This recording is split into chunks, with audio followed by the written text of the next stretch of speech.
Right now, the statement that is moving around the country, particularly during the participation of the public participation on the impeachment of Rigathi Gachagua, it is that William Ruto and Rigathi Gachagua should both go home. It's not Gachagua only, both Gachagua and William Ruto. That is the slogan that right now most of the people in the mountain, or maybe places supported by the people from the mountain, are speaking. Now, do you think Rigathi Gachagua and William Ruto should go home? In my opinion, I feel that Rigathi Gachagua and William Ruto should both go home. It's not only Rigathi Gachagua to go home, because it's not only Rigathi Gachagua has done mistakes or gone against the constitution of Kenya as per to the accusations that were leveled against him. In this video here, I want to demonstrate to you why Rigathi Gachagua and William Ruto should both go home and not Rigathi Gachagua alone. But before I do so, can if this is the first time you're watching our videos, please make sure that you subscribe, like, and comment, because that is the best support you can always give this channel. One of the accusations that Rigathi Gachagua has, it's the wealth accusation that he has accumulated huge amounts of wealth, which is not commensurate to the amount of money that has been earning in his salary as a deputy president of Kenya since he got into office in 2022. Therefore, he has been accused that maybe he has stolen money from the public funds to ensure that at least he has acquired some wealth that he is now making him very rich, actually among the richest leaders in the country, because they are saying he has amassed a wealth worth more than 5 billion shillings. So when I look at this and then now try to compare with what William Ruto has done, I strongly feel that Rigathi Gachagua is better than Ruto, because William Ruto has stolen more than we can imagine. As we speak right now in this country, William Ruto has amassed more wealth than any other leader in this country.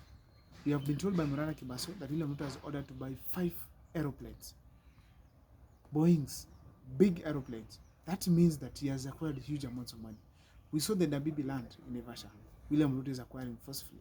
We've seen William Ruto do so many things in this country, including buying other huge tracts of land and actually investing more and more, particularly in Mombasa, Nairobi, and many other parts of this country. People are saying that money has been stolen, even buying properties in Dubai, in Australia, in the UK, and that means that leaders have really stolen money. Therefore, it is not just William Ruto, it's not just Rigathi Gachagua should go home because of wealth, illegal or maybe illegal wealth accumulation.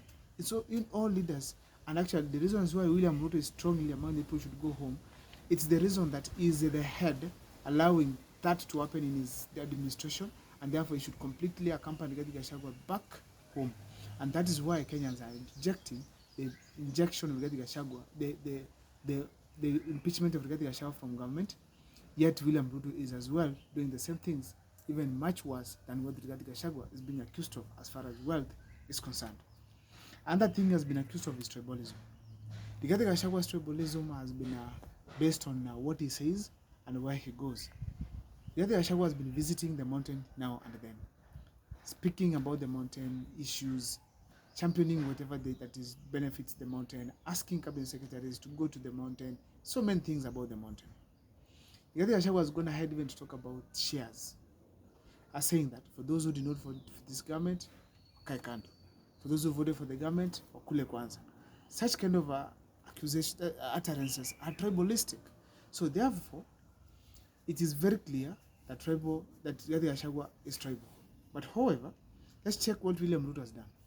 The appointments that have happened in government so far, most of them have been done tribally. Cabinet secretaries appointed, most of them from one tribe or two in Kenya. The permanent secretaries, it's not even able to mention. I'm not even able to mention because so many of them in various ministries, and all of them are from one tribe. Leave alone the cabinet, the principal secretaries. Let's go down to the head of parastatals. Go to Kenya Post Authority. Go to KAA. Go to pipeline. Go to all sectors in this country. Go to KRA. All of them are headed by people from the same tribe. Then that means very well that if there's a tribal leader in this country, it is William Ruto. Someone who should leave office not just today but yesterday, even last year. So therefore, you cannot remove Rigathi Gachagua on the grounds that he is tribal, yet the president himself is the real definition of tribalism in this country. That is why I say Rigathi Gachagua and William Ruto should both go home. And the reason that I have here, I feel that they should both go home, is the issue to do with the Gen Z protests.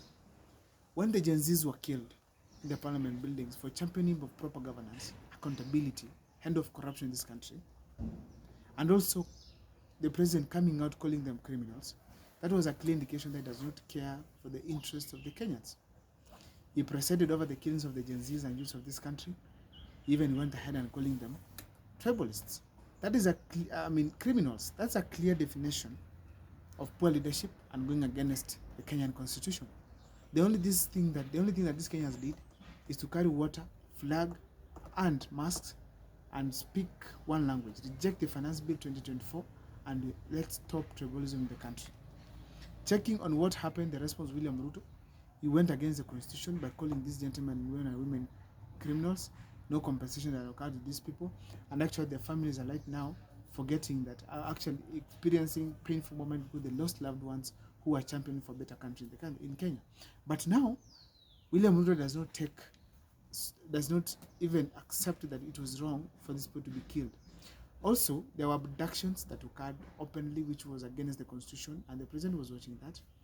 There have been killings that have occurred, particularly in Kware, and actually even we had the major suspect, the main suspect being able to escape, because that is what happened basically, and that is very wrong. So therefore, you cannot accuse Rigathi Gachagua of being against the constitution, yet William Ruto has done that. Now, another thing that he has done, William Ruto, is that he has brought on Adani, which is against the constitution, because it did not allow proper public participation, even if it was a PPP. Why am I saying so? As we speak today, Adani is pushed to occupy JKIA, become, of course, sole owner for 30 years, and the contract is so dirty that after 30 years still has the option to extend his ownership there, and that is very wrong. So therefore, it is very clear here that William Ruto has gone against the constitution by forcing such kind of acts into the people of Kenya without allowing them to participate, particularly being JKIA is a public-owned parastatal. It's the door of Kenya to the rest of the world. Another thing I want to say is that the chief and SHA, President William Ruto has forced it on Kenyans. Kenyans right now are going home without being treated because SHA and chief has been forced on them. The system is not working. Most of the hospitals have not accepted it. Something that shows that there was no proper participation. The damage that is discussing to Kenyans right now has not been taken into account by the public, by the government itself. This government is led by President William Ruto. Therefore, William Ruto has well violated the constitution, just like Rigathi Gachagua has violated the constitution in various ways, including corruption, and therefore they should both go home. Another thing I want to say is the school fees and demolitions that are happening in the country. Demolitions have occurred in low class, they have occurred to specific low class people in Madari, Ukuru Kwanjanga, and many other slums in Nairobi. That is very bad, because these Kenyans who have been evicted, they don't have a place to go, they don't have money, they don't have anything, but you evict them without even giving them a clear way on how they will benefit.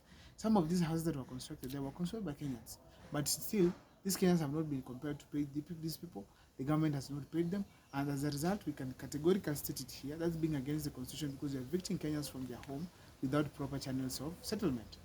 Now, if you check on also school fees in this country, youths all over are complaining. School fees. And that means that the high school fees has not met the expectations of Kenyans. Low school fees payment. So therefore, it's clear that William Ruto has gone against the constitution. Also, not to forget, it is William Ruto has done one very simple thing that I feel strongly that he should go home as well. Violating the constitution in ways like having policies that are being rejected by the courts now and then, and that's a clear indication that as we speak in the country, we have a problem to do with constitution respect, and that means William Ruto, just as like Rigathi Gachagua, they are both disrespecting the constitution of Kenya and the people of Kenya at large, and therefore they should go home together. That is my video there and there. And if this is the first time once again you're watching our videos, please make sure that subscribe, like, and comment, because that is the best support we can give Mukwa Times.